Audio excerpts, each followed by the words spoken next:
So it is Sunday, May 3rd, 2020 at like 3:25 p.m. and I figured what a better time to revive my middle school YouTube channel, especially because we're in the middle of a pandemic and also finals. Okay?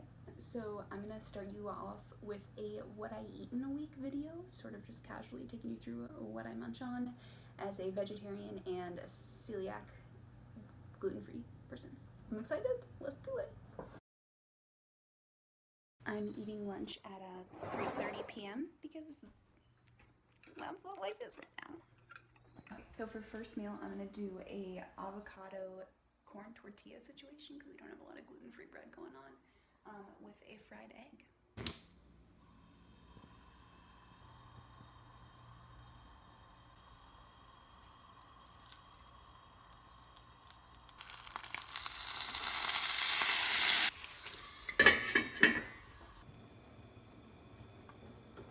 So yeah, basically I just try to make sure these don't catch on fire.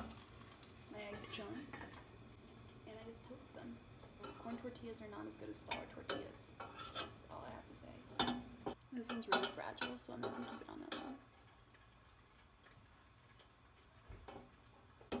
Ah.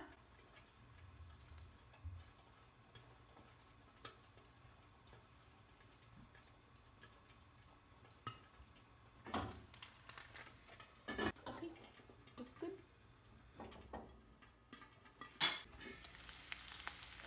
I mean, yeah, she's bigly. Okay, so this is the part in the video where I thought it would be a really good idea to do a voiceover, and I'm not sure why, so I apologize in advance. It's going to be mixed throughout, but basically I just cut up the avocado in the sort of outer part, mashed it up, and then spread it on these tortillas. And now I'm adding my fried egg, struggling a little bit with that. And now I'm adding the Trader Joe's everything but the bagel seasoning, which is just amazing on avocado toast, on eggs, on everything. And then following up with some garlic, chili pepper, sriracha sauce. There she blows.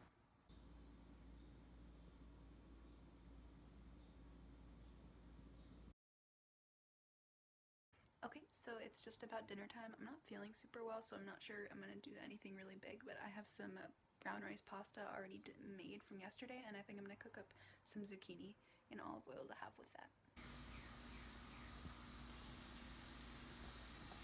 You okay? What? So I first cut the zucchini into quarter circle pieces, and now I'm chopping up all the garlic. I love garlic, so added hella. Okay, so I have some garlic and olive oil sauteing in here, and I'm gonna add some red pepper flakes. And I'm just gonna saute these up for like 30 seconds to a minute, to make sure that they get a little flavorful.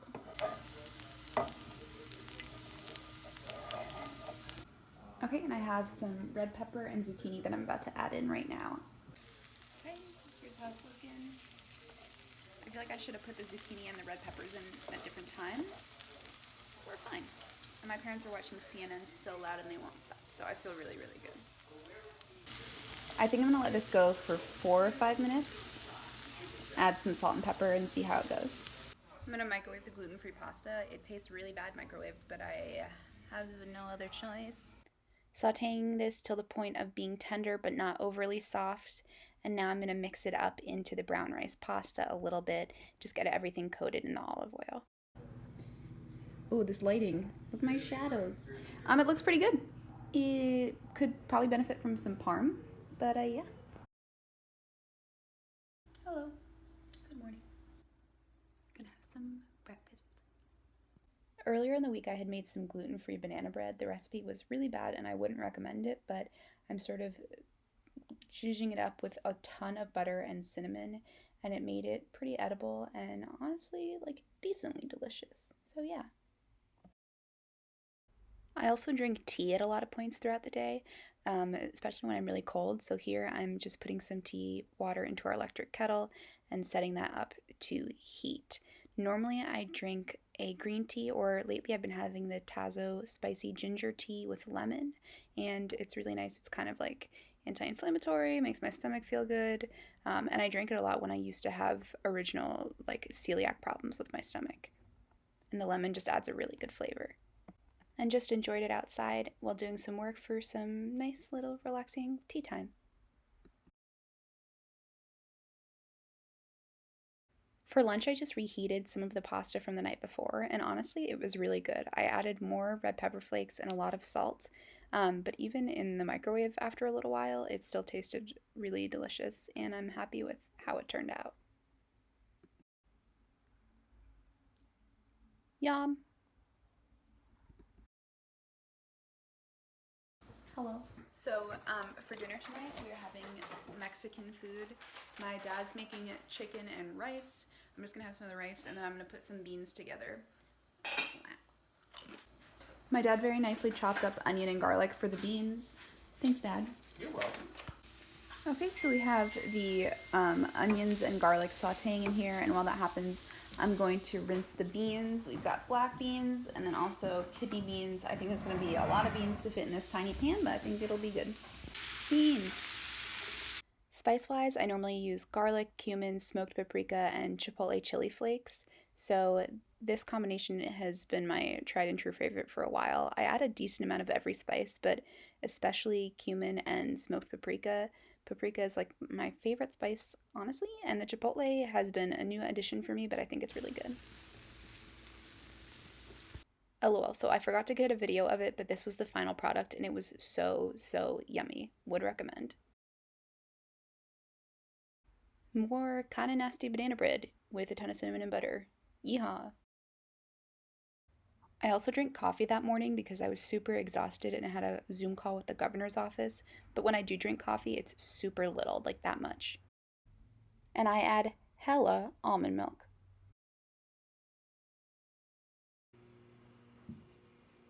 It's lunchtime. I'm gonna have leftover beans and leftover rice. This is the plate. Got beans, rice, chips. The chips we have are these Green Mountain ones, and they are the best. And they are also certified gluten-free corn chips, so we're good.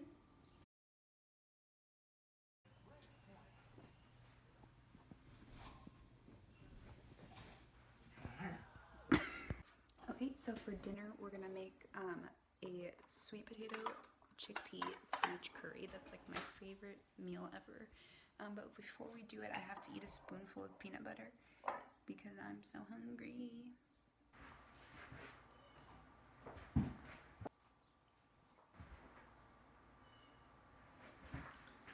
Okay, so these are Okay, so these are the ingredients that we have so far. We've got smoked paprika, cumin, curry powder, chickpeas, coconut milk, broth. We only have chicken broth, so I'm being a bad vegetarian and using chicken broth. Onions, garlic. This is crushed tomatoes, sweet potato, carrots, zucchini, spinach. And yeah, and we're about to chop those all up now. Okay, we got everything chopped up. We have the sweet potatoes, zucchini. Here's carrots and then onions on top because they're going in together, garlic and all the spices, coconut milk, broth, tomato. And now we're gonna get started. We're gonna add some oil to the pot and cook up the onions and carrots. Okay, we've got oil heating up in there. It's pretty hot by now. We're gonna add carrots and onions. I'm turning my heat down a little bit because this is too hot. And you're gonna let them go like 2 to 3 minutes until the onions are transparent. Okay, they're looking pretty transparent. And now I'm gonna grab the garlic and spices.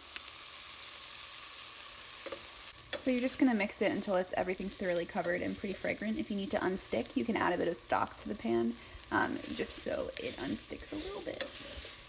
Okay, so this is the stage where I'm adding zucchini and sweet potato, but if you're adding any other, like denser vegetables, this is when you're gonna go for that. And you're just gonna cook these up for about 2 minutes. I'm gonna add a little stock because it's getting stuck. Okay, so when it gets to about this stage, everything's kind of like seasoned up. That's when you're gonna add the tomato, the chickpeas, and the broth.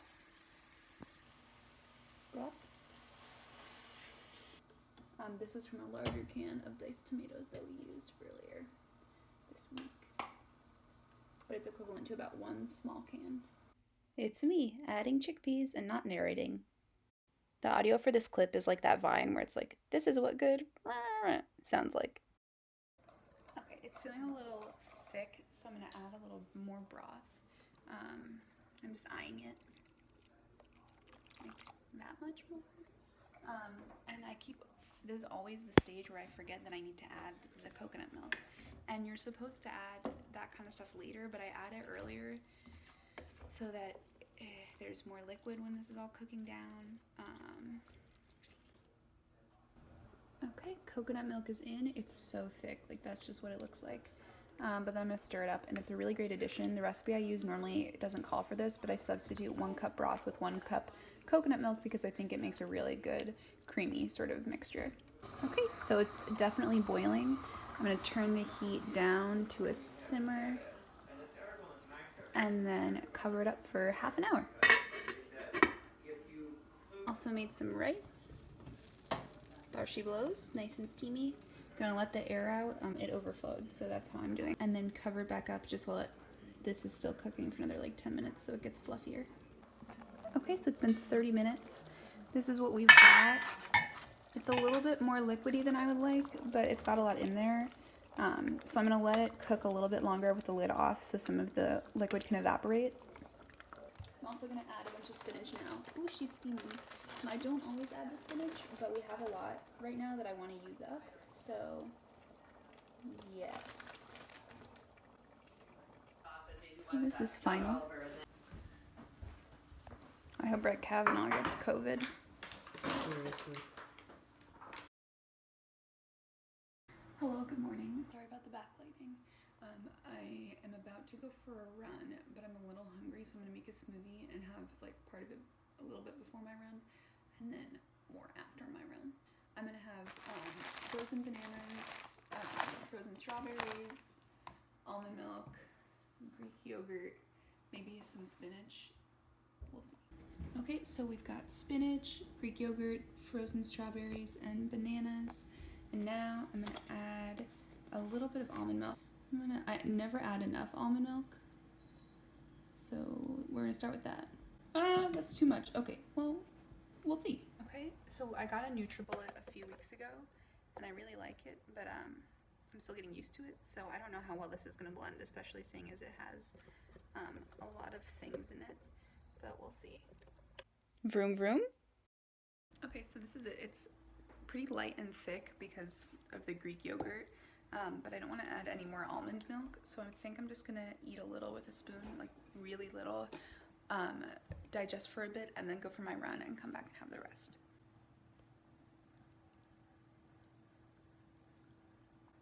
It's good. Smoothie? And more of that nasty banana bread. Plus tea time, as always. Okay, so I've been doing a lot of internship work and homework, and I got really hungry, so I'm gonna have a rice cake and peanut butter. It's about 5:20, and then I'll probably hold off until dinner. So I'm just prepping some broccoli to steam to have with the leftover chickpea curry from last night. What I do is just cut off the bottom and separate all of like the mini broccoli pieces up. And then I actually cut most of those in half just so they're a little bit smaller and easier to steam, and also so that they end up the same size and steam evenly, about that size. I put them in the pan with about like a 1/4 inch of water in there and steam them for 5 to 6 minutes just so they're green and tender but still have a little bit of a bite to them. In the meantime, I heated up some leftover rice and then hella scoops of the leftover curried chickpeas, like honestly 3 scoops, about that much, and microwave them for 2 minutes.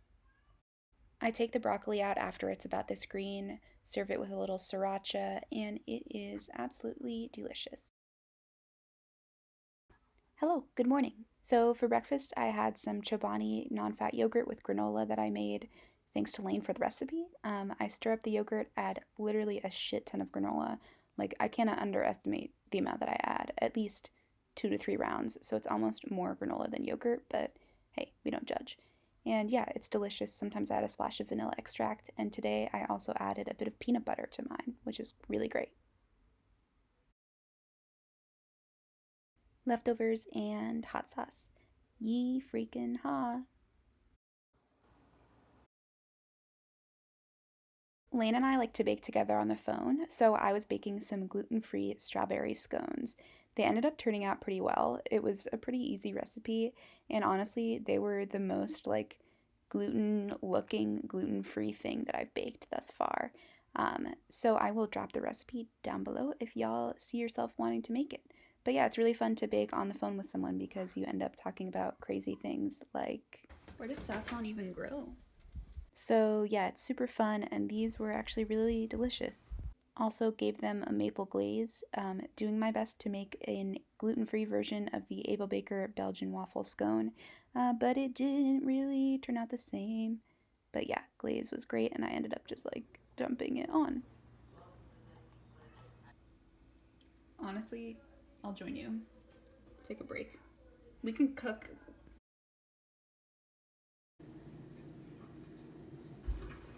Have a little scone dessert. Okay, we got gluten-free sourdough with avocado, red onion, and lime, and garlic, and then everything bagel seasoning, chili flakes, fried egg, hot sauce. Yeehaw. Leftover scone was really, really good. Like what? I You said Prince. Pence. You didn't. You said where it sounded like Prince. So I was like, Vice President Prince. I also just binged a shit ton of tortilla chips. So if you're ever wondering what I eat in those meals is not also only what I eat. I also eat a bunch of like M&Ms and tortilla chips and granola throughout the day. So just as an addition. So tonight for dinner, I feel very cozy, and we also got takeout from a pizza place nearby. They have gluten-free pizza. I can't tell you how excited I am to eat this. I haven't had pizza all quarantine, nor since I started going gluten-free, which was a few weeks before that. So this is like, I can't wait. It looks pretty thin and a little floppy. But I'm gonna bake it first to, I don't know, kill off germs, if that's a thing. It was really, really good, and it felt so nice to be able to eat pizza for the first time in so long. We got a leftover scone. She's heated up. She's great. She's steamy, delicious. We got a rice cake with peanut butter. Anybody sensing any trends here? Okay, so I'm here for my last what I eat in a week meal. I have some of the leftover gluten-free pizza, a little bit of mashed potatoes and broccoli. And yeah, I had a really good time making this video. So thank you for watching, and I love you all.